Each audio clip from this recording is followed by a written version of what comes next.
Peter, a bit of a strange post-match chat with you today. Just talk us through the kind of events that's unfolded here at Starks Park.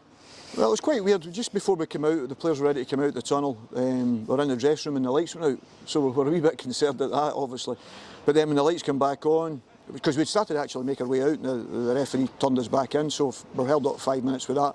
But once we get the nod to come out, obviously came out and it's a perfect night, you know, and it was fantastic atmosphere. Really, it's funny when you're talking about electricity. You know, the atmosphere was electric, that's for sure. That could have lit the full place up. And the Dunfermline fans were in fantastic voice, and we've seen the numbers and we wanted to put on a show for them. And as I say, I thought we started the game well. You know, I thought the boys started the game well, but I'm just disappointed for the supporters because you'd love to win a Fife derby. That's what you'd like to try and do. You'd love to play well in the Fife derby, and that was an opportunity to get our sort of feet back under the table again and start playing well again. You know, because as I say about this group of players, they've been fantastic in the training ground, and I'm just wanting to bring that performance on the training onto the football field on a Saturday or a Tuesday, whenever the games are. And as I say, with the support we had today, we just wanted to send them home happy tonight. Unfortunately, that's not the case, but it's nobody's fault. You know, it's nothing to do with Raith Rovers. Things like this happen in life. When you look at the starting 11 that you did put out, a few notable absentees, obviously Aaron Comrie probably being the biggest one. I think you've got an update on his situation. Yeah, Aaron, we're delighted to bring the news that Aaron had the baby this morning, so we're absolutely chuffed and we just wish them great health and happiness together. So we're chuffed for him, absolutely brilliant. Fantastic boy who works his socks off, so we're delighted for him and his partner or his wife. So we're so chuffed for him. But as I say, we've made a couple of changes because not for anything else, because I think, as I've said to you right from day one, I think we've got a group of players. I want the most competitive part to be on the training ground, because that means they're all fighting to try and get in the team and stay in the team. And I know I've got boys that can come in and keep the strengths of the team there, you know. So that's what we're trying to achieve here. And I said that right as I say from the beginning.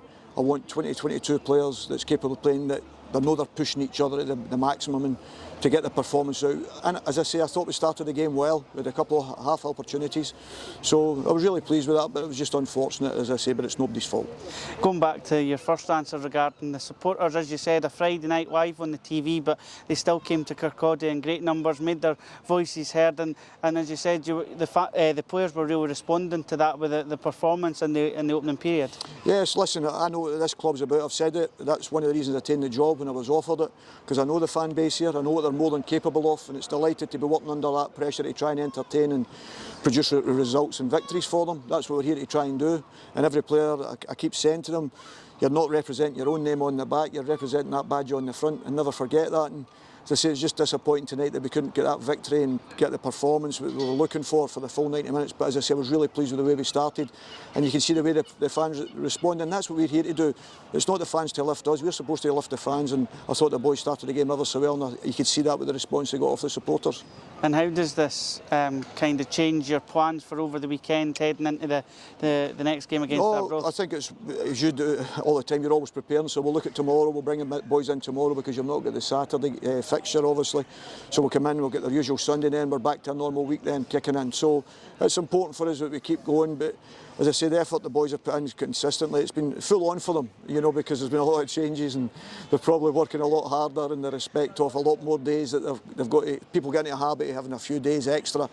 We've tried to work them because we've had to do that because of a lot of changes, you know. So to be fair to them, they've been very responsive and very, very professional, which you'd expect anyway, you know, but they give their maximum. So it would be nice for them maybe to get the rest of their legs tomorrow, because they've put a lot of work in even this week in the preparation, because of the Friday and the disappointment we had last week. And sometimes physically and mentally you need that little bit of rest. But I think the rest they got and the disappointment we had last week with the performance, the result, people think I'm worried about the result last week. Yes, of course, I never like losing any game, but it was more the manner of the result and the performance that hurt me more than anything else.